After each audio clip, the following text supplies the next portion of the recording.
समस्त को पुणी थे सुस्वागत। आज आम आलोचना करवा मित्रता कवितार 2 नंबर बा 2 मार्किया प्रश्न उत्तर जहाँ जो कि लेखा एवं लेखक सूचना देवा बाध्यतामूलक अटे। जदि आम लेखा एवं लेखक सूचना देउछे ताहेले आमको 1 मार्क मिल एवं सठिक उत्तर पर 1 मार्क मिल। तो यार उत्तर 2टी वाक्य देवाक हेब। चलतु आलोचना करवा। आज प्रथम प्रश्न अच्छी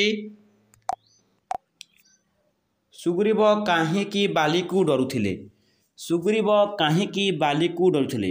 तो यार कवि होती कवि सम्राट उपेन्द्र भंज एवं कविता होची मित्रता। तो यार उत्तर कौन है जे सुग्रीव काहींकी बाली को डरुथिले। बाली अधिक शक्तिशाली होइथिबारु तार बल को सुग्रीव डरुथिले, कारण तांको बल अनेक थिबा बेले बाली बल तांकठारु अधिक थिला।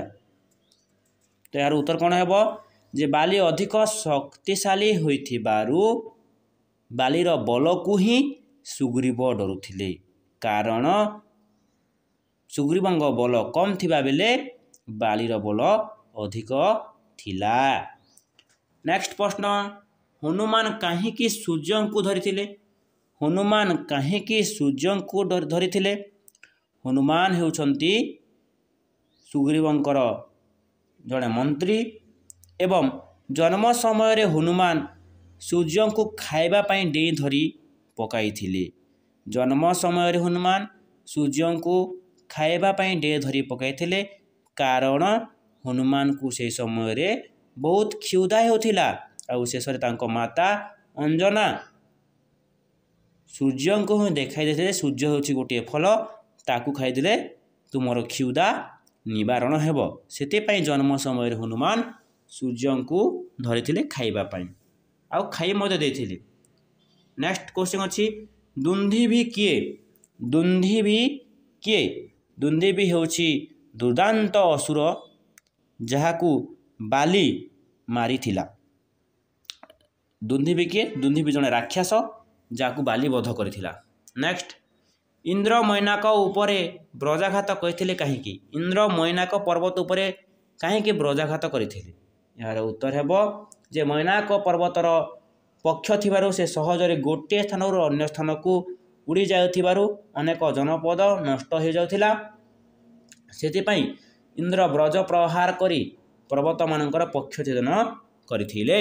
जे से समय रे कहा जाए इतिहास पुराण रे लिखा अछि जे पर्वत मानकर डाणा थिला एवं से माने गोटे जगह अन्य जगह उड़ी जाउथिले, अनेक जनपद ध्वंस हो जाउथिला। सेते पई इंद्र कोन करथिले तांकर बजाघात रे पर्वत मानकर डाणा को छेदन करथिले। परवर्ती प्रश्न दुंदीभी अस्थि हालुका हो जाइछि बोली सुग्रीव काहींकी भाबिला। दुंदीभी अस्थि हालुका हो जाइछि बोली सुग्रीव काहींकी भाबिला। यार उत्तर कौन हेबो रामचंद्र दुंदीभी अस्थि को अनायास दूर को फिंगी देबारु सुग्रीव दुंदीभी अस्थि को हालुका हो जाइछि बोली भाबिछि, कारण तांको मन रे भाईबा स्वाभाविक मध्य जे जेते बेले दुंदीभी राक्षस अस्थि को रामचंद्र तांकर वृद्धांगुली रे फिंगी देइछंती। बाम पादर वृद्धांगुली रे बुढ़ा अंगुठी रे फिंगी देइछंती।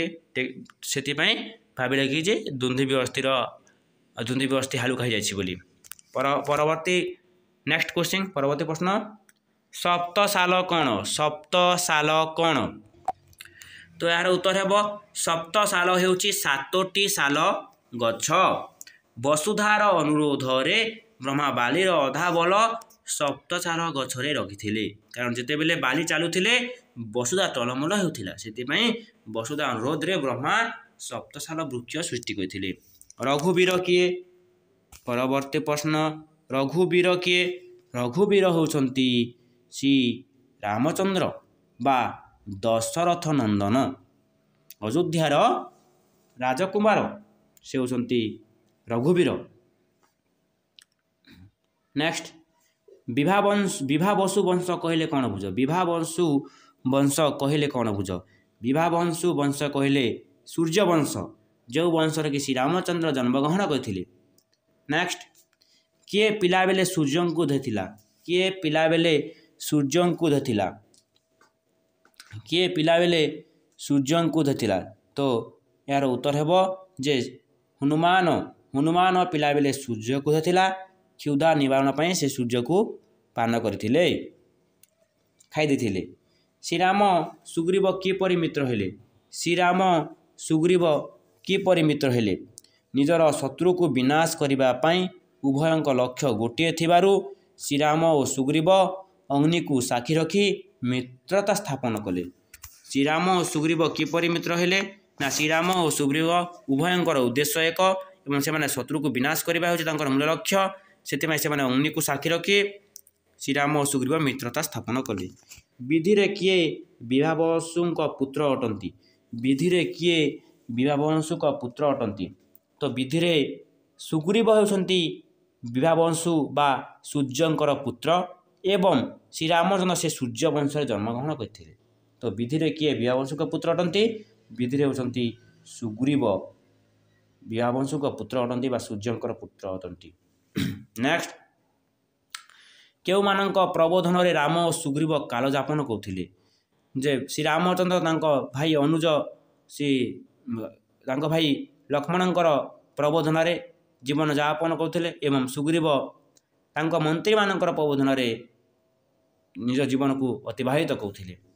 परवर्ती प्रश्न बाधा माता भ्रातारे उपजिची अर्थ कौन बाधा माता भ्रातारे उपजिची अर्थ हेउछि जे श्री रामचंद्र तांको माता कैकेयीଙ୍କ ପାଇଁ कोटि जातिले वनवास रे जाइथिले एवं ठीक से परि सुग्रीव तांको भ्राता बा तांको ज्येष्ठ भ्राता तांको भाई बड़ भाई बालीଙ୍କ ପାଇଁ से वनवास थिले सेति पय कहैछि बाधा भाता भ्रातार उपजिछि।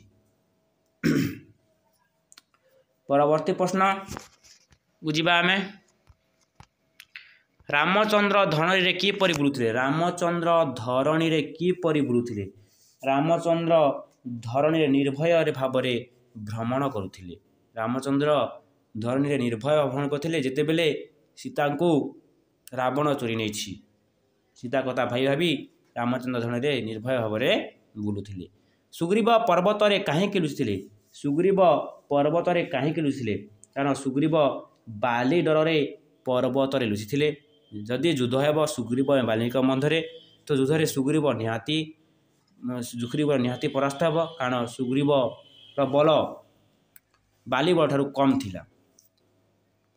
नेक्स्ट सुग्रीव विनय रे सहित कौन कहले सुग्रीव विनयर सहित कौन कहले सुग्रीव विनय सहित कहले बाली को बध करने को जेबे राम चाहूँगी तेबे दुंदीबी राक्षसर अस्थि निज बल द्वारा उत्पन्न करने को हेब बोली सुग्रीव कहिथिले सुग्रीव कहिथिले विनय रे जे जदि रामचंद्र बाली को बध करिवे ताहेले यहा पूर्वरु तांकु केतोटी परीक्षा देबाको हेबो जे प्रथम परीक्षा होछि से दुंदीबी राक्षसर कौन अस्थि को टेकिबाको हेबो। परवर्ती प्रश्न बा शेष प्रश्न विधाता सप्तसाल वृक्ष रे बालीर अधेबल काहेकि रखिथिले विधाता सप्तसाल वृक्ष रे बालीर अधा बल काहेकि रखिथिले कारण वसुधा उपर जेतेले बाली चालुथिले तांको पादर बल रे वसुधा टलमल होतिला सेति पई बालीर अधा बल को कौन सप्तसाल वृक्ष रे बांधिकी सप्तसाल वृक्ष रे रखिथिले। धन्यवाद आज पई एतिकी प्रश्न थाउ परवर्ती वीडियो रे आमे अन्य प्रश्न समालोचना करिबा। या पूर्व जे मैंने चैनल को सब्सक्राइब करनथिबे चैनल को सब्सक्राइब करनेबे रोची परवर्ती वीडियो रे पुणी अन्य वीडियो प्रश्न समालोचना करिबा।